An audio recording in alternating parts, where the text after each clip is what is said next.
What's up everyone, it's Ruby here, bringing you guys another video. Today, I just finished Until Dawn recently, and I did all the collectibles and everything, and I wanted to talk about it. But I know everyone and their mother has already talked about Until Dawn, because it is a pretty old game. Not really old, but relatively old. So I wanted to add something new to the conversation, something that I haven't really seen too much on YouTube, and that is how the butterfly effect plays a role in Until Dawn. Because that's the whole theme of Until Dawn. The butterfly effect. Your choices matter. Your choices affect the future and the outcomes that end up happening. Every choice matters.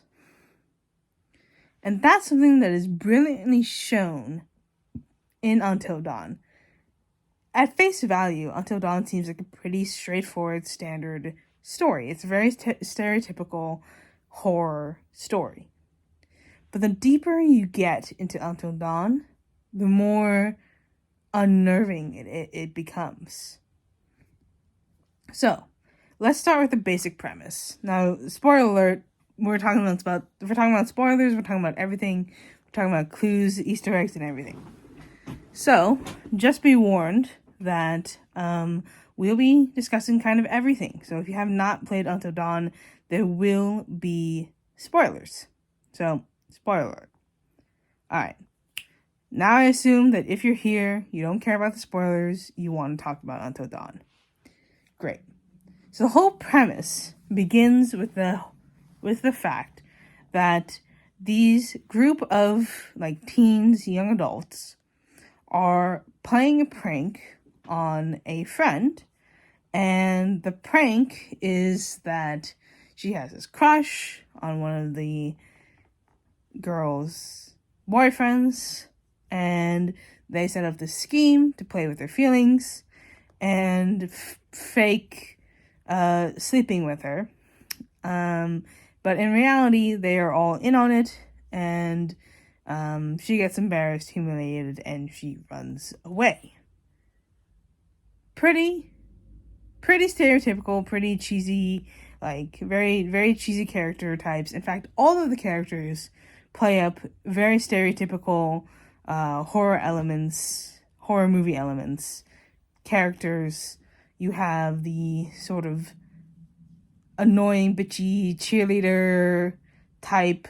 You have the nerdy, sort of geeky, not really geek, but you have these sorts of archetypes, these characters that you would often run into in any young adult film.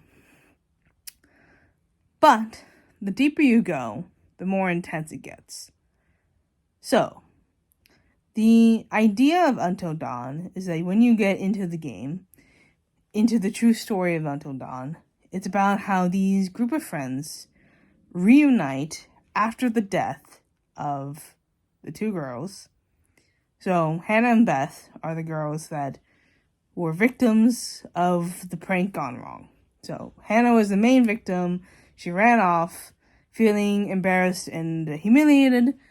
Beth chases after her, and they get run off a cliff. What happens after that is the most fascinating part of the game for me.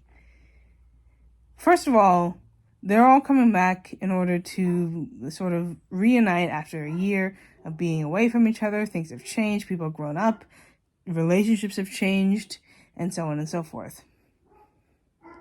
But what hasn't changed is the fact that these two girls, Hannah and Beth, are dead. But nobody knows why or how. They just know that they've gone missing. Josh is the older brother, the brother of the two sisters, the two twin sisters.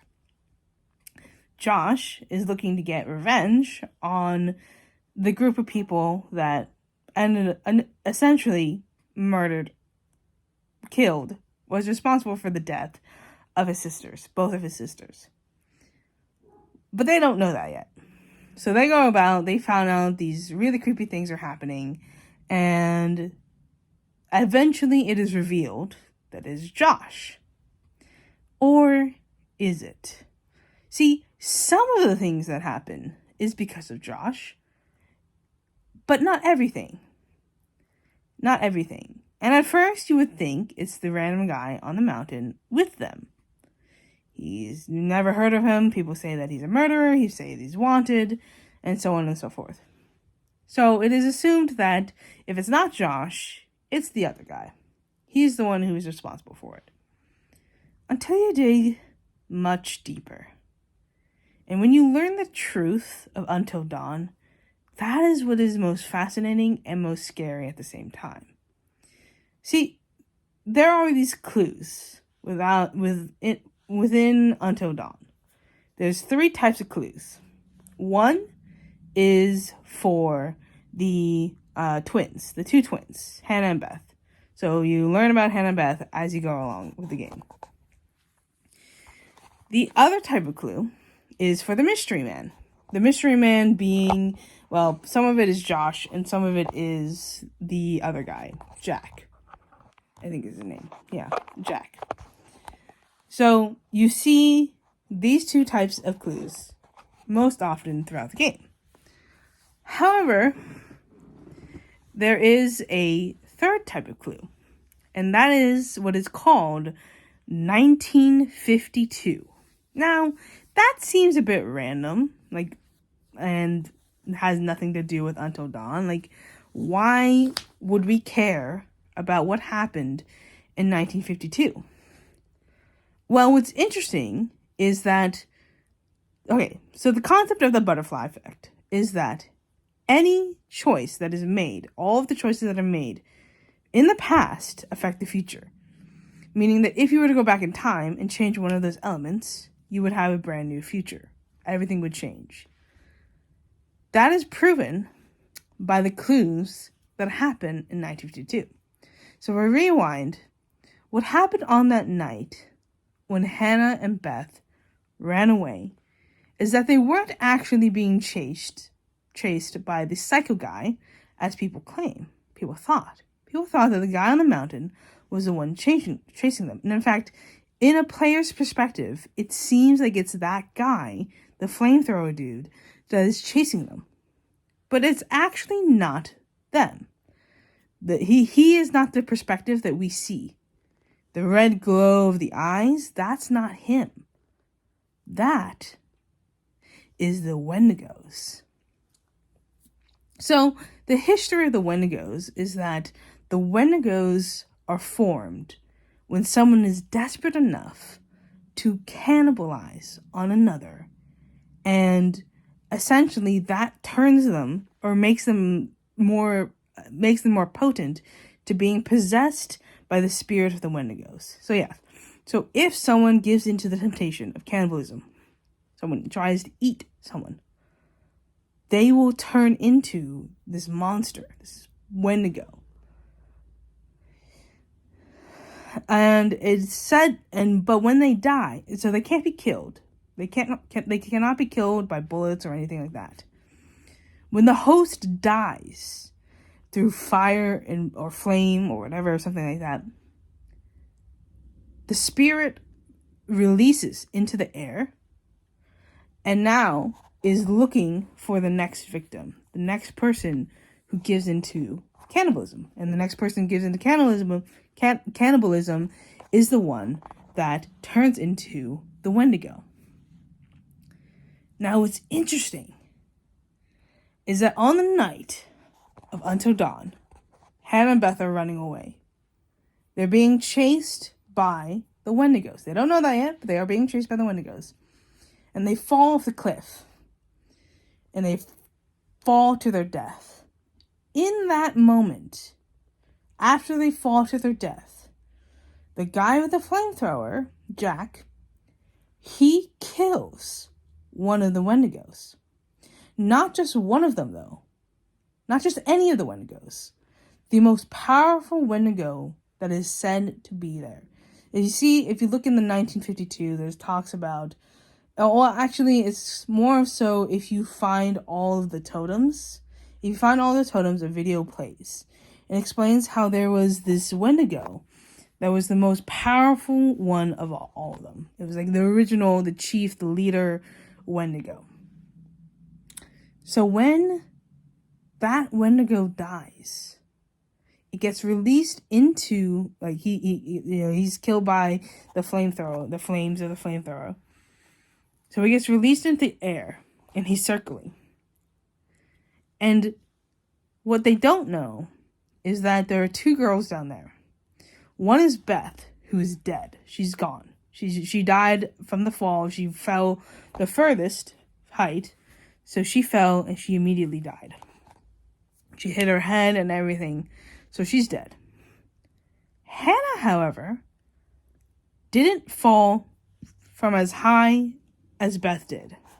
And in fact, depending on what you chose, Hannah either fell with you and was with Beth and was able to have like a cushion as she fell, or she just didn't fall from that far of a height, because Beth, she's the one that's hanging onto the ledge. She falls further, so she dies immediately. Hannah does not. Hannah is alive. She's trapped in a place where she cannot leave. She cannot get out. She's trapped in the mines with Beth's corpse. Now, Hannah is hysterical. She doesn't know what to do. So she does bury Beth's body.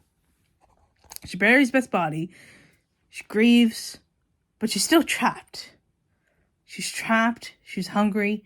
She doesn't know what to do. And in desperate times, calls for desperate measures, and she digs up Beth's body and eats it. As she is consuming Beth, she gets possessed by the most powerful Wendigo that's drifting in the air, and she becomes a Wendigo. Not any Wendigo, the most powerful Wendigo there is. And not only that, but we also know that the events that aren't caused by Josh, that aren't caused by the psycho, that aren't caused by the flamethrower dude, are all caused by Hannah. Hannah is the one that drags Jess out the window and drags her all the way to the elevator. And depending whether or not you get there in time, she either kills her or she's just laying there kind of beaten, not yet dead. Not only that, but I believe that when you look up as Mike, you see a head poking out. I believe that is Hannah watching as Mike runs to Jess. Not only that, but there's also a moment when Emily and Matt are climbing up the light tower, the big tower. And there's a moment where the lights go on and everything, and the tower's cord is cut, and the tower falls. That is also Hannah. That every instance that cannot be explained, and every time you see like the red glow, you don't know who that is Hannah. That is a Wendigo. It shows you what they see. It shows you their vision, what their perspective on you. Now, what about 1952? Why is that important? Well, as Mike, and mostly Mike, you investigate these clues, and you discover that back in 1952, there were these experiments with these prisoners, these guys, and they were locked up in these prisons. They were locked up. They were basically in solitary confinement of sorts. And eventually these guys they get hung. Oh, actually, it's not just any guys. They're minors. They're minors that essentially got trapped down in the mines, and with no other choice, they eat each other. They eat the ones that basically, were already dead. They kind of already gave in. They eat each other. Them eating each other turns them into the Wendigo. And because of that, because of what happened in 1952, that caused the events of when Hannah and Beth died. And Hannah was alive, and she was eating Beth. The stuff that happened in 1952 that caused those guys to turn into Wendigos, that is what caused Hannah to turn into a Wendigo.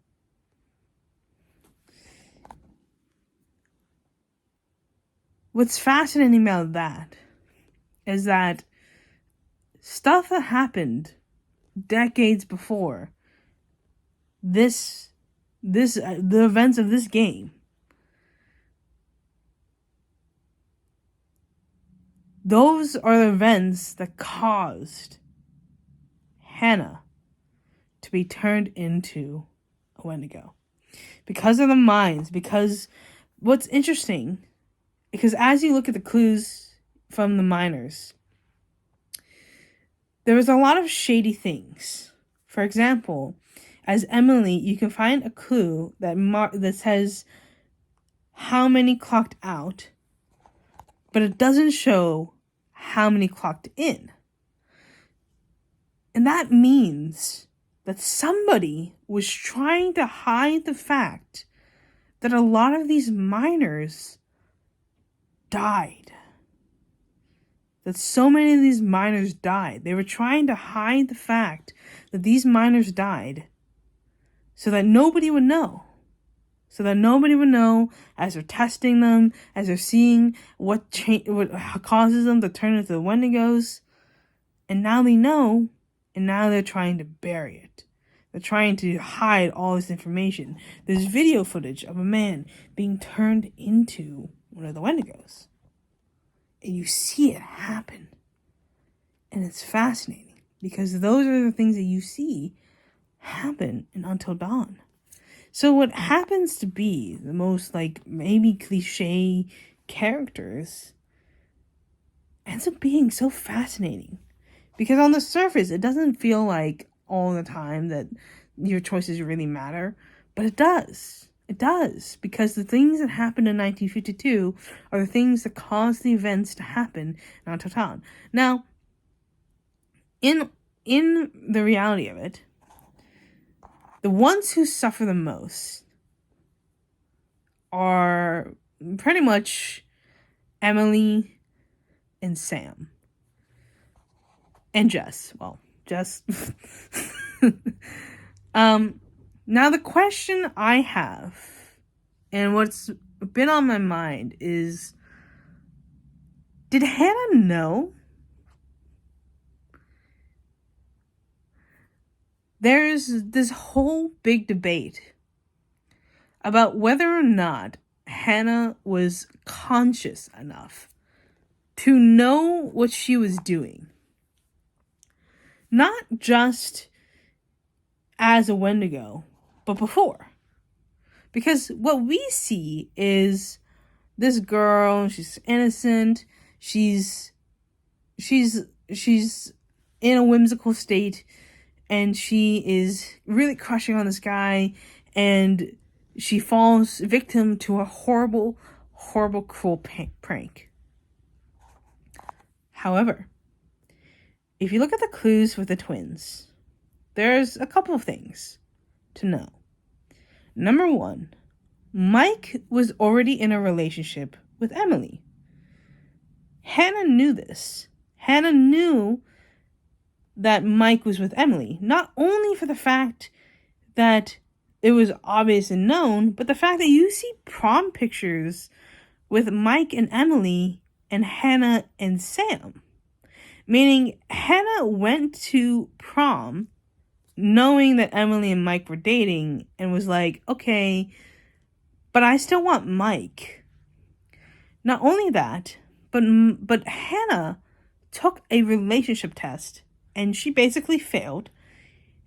But that relationship test actually told her that she should run away from this guy. She should run away from this guy.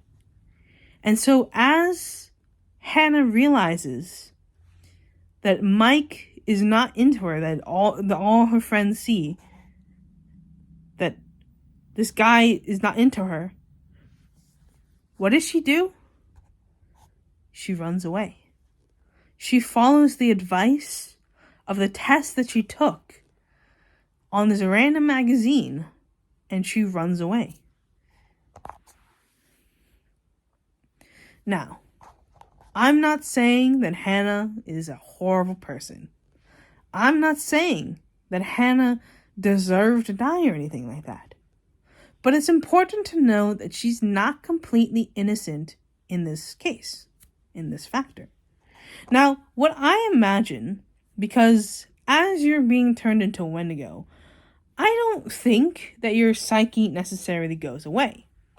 I think you can still be conscious, because think about it this way. When you become a Wendigo, you still have some sort of your spirit in there. You're still somewhere in there. And I believe that Hannah, this entire time, is somewhere in there. And the reason why I believe that is because if you look at the people that suffer the most, the people that get tortured the most by Hannah, it's Emily, it's Sam, it's Jess, and it's Mike. If you look at the things that unfold, who the Wendigos are going after, what is happening, it is the people that I feel like Hannah probably felt the most betrayed by. Number one, because Sam was literally like her best friend, okay? Sam knew all of this was happening and didn't warn her. Yes, Sam was like the least wanting to be a part of this, the least wanting to have anything to do with this, but she still went through with it. She still knew that this prank was happening, didn't warn Hannah about it, let her go through with it, and after that, didn't even run after her. With Mike, it's pretty obvious. She wanted to be with Mike, and he broke her heart. He really hurt her. And then we have Emily. Emily, the ex, the girlfriend at the time, the one that Hannah was probably the most jealous of. So of course, the one that Hannah is going to go after the most is Emily. And what about Jess? Well, Jess is the current girlfriend of Mike. Not only that, but they were about to have sex. As Hannah is watching from the woods, she sees that Mike and Jess are about to be with each other. Now, I don't think that Hannah is fully conscious of what she's doing. But I think what part of the Wendigo it probably does is that it brings out those like jealous, those things that you really normally hide deep inside of you and you don't really act on. But what's also interesting is that not only are those characters the ones that get targeted the most by the Wendigos, but it's also Josh. Josh is the one that either gets completely murdered by Hannah or he gets kidnapped and turned into a Wendigo. So either Hannah doesn't really recognize Josh and ends up killing him, just completely cold blood, or she does recognize him and she puts Josh in the same circumstance that she had to go through, essentially completing the circle where now all three of the Washington family is with each other. Now the real question is, does Hannah know? Is this Hannah's fault? Well, I don't think she necessarily thought that it would go this far. I don't think she thought that, oh, if I run away, there's going to be a Wendigo out there and it's going to kill me and it's going to spark all of this. But she did know what she was doing. She ran away knowing and hoping that someone would come after her. Now, she didn't think that it would be Beth. I think she thought that it would be Mike. That Mike would run after her, he would comfort her, and now they'd be in a happily ever after, and now Hannah would have the opportunity to become Jess. Jess was not dating Mike before, and now she's girlfriend and boyfriend. They're girlfriend and boyfriend with each other. They're dating each other. Jess took the spot that Hannah was supposed to be in. And now Hannah has come out for revenge. And obviously is not in any form of knowing what she's doing. Okay? She's not really in the conscious mind. But I do think that her feelings about these group of people is what essentially caused the Wendigo to go after them in particular. Not only that, but the Wendigos, they seem to reside on this mountain. Everything happens on this mountain. And I believe, because it's also kind of written in the fine details, because where the clues come from the most are these totems. And in the very beginning of the game, not in the very beginning, but when you're as Sam and you're looking in the game for the first time, there's this sign that talks about the Native Americans. And it talks about the totems and what they mean. And throughout the game, you're looking at these totems, and it's telling you your future, your loss, your danger, your death. Like, it's telling you everything. It's guiding you. But have you ever thought, why totems? Why are there totems? Well, Wendigos...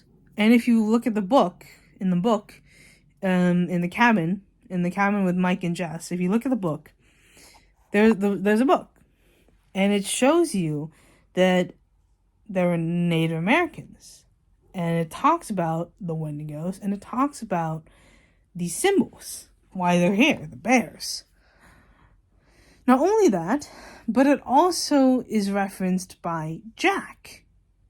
See, Jack, when you get all of the totems, when you find all of the totems, you get access to what is called the events of the past, the full movie, the full video. And it turns out that the first Wendigo comes from the Native Americans. Which makes sense. I mean, not only because it makes sense that they're ancient creatures, but it also makes sense because, number one, Native Americans, very spiritual. They believe in spirituality. They believe that everything is alive. Everything has a spirit. Everything has a purpose. Everything matters. Everything you do matters. Your choices matter. That's the key to the Native Americans. And not only that, but I believe that the Washington Lodge is built on Native American land. That's why all these totems are in this game. And not only that, but you can also see the symbols that are written on these things. And it's very clear that it's very much said that every time the Washingtons come onto this lodge, they're kind of targeted. And why are the Washingtons being targeted? Because their house is on buried land. It's on the land of the people who were here first. And we talk a lot, society talks a lot about like stolen land, how we built our houses, we built our buildings on the lands that was once nature's. And what's interesting about nature, because that is another thing that the Native Americans care about deeply, is that nature is a huge deal in this game. It is a huge deal in this game. Every time you try to disrupt nature in this game, it retaliates. It does something. Number one, if you try to shoot the squirrel in the very beginning of the game as Chris, you end up causing something that will make it impossible for Sam to hide. And that is, she hits her head. Well, actually, no, she doesn't hit her head. A crow hits her head. Well, more like pecks on her head. And so it causes an open wound. And then, as you're running away from Josh, the psycho, when you hit your head by opening the door, you hit your head, and it reopens the wound. And that causes Sam to not be in the conscious mind to turn her flashlight off, and she ends up getting caught. So there's one thing that nature causes when you disrupt it. But the other thing is that if you throw the snowball at the bird instead of Mike, you throw the snowball at the bird, it actually interrupts your little romantic scene, and an icicle almost kills Jess right then and there. But not only that, but if you've been disrupting nature for so long, the deer up on the mountain with Matt and Emily are much more aggressive than they were before you did all that. Because they see that you have been doing all these things. You've been shooting squirrels, you've been hitting birds, you've been killing deer potentially, if you chose that option. And so it knows, and it does not like that. So every time you do those actions, you end up causing nature to retaliate. And that's something that's also very interesting, and also kind of proves that the whole idea of the Native Americans being on this land and their spirits potentially being around. I mean, because these are values that the Native Americans believed in. And now you're going against them and you're causing all these things. And it's very interesting. It's very interesting. Because the whole point is that you're not supposed to kill these Wendigos. You are not supposed to kill the Wendigos because that releases their spirits and more are simply created. That was the whole point. But in a way, this game kind of forces you to kill them. I mean, if you don't kill them, you die. So you either die or you kill the Wendigos. And if you don't kill the Wendigos, you just die. So the choice is between letting these spirits go free or death. Those are the options. And the real question is, if you release those spirits, where do they go? Well, one of them we know.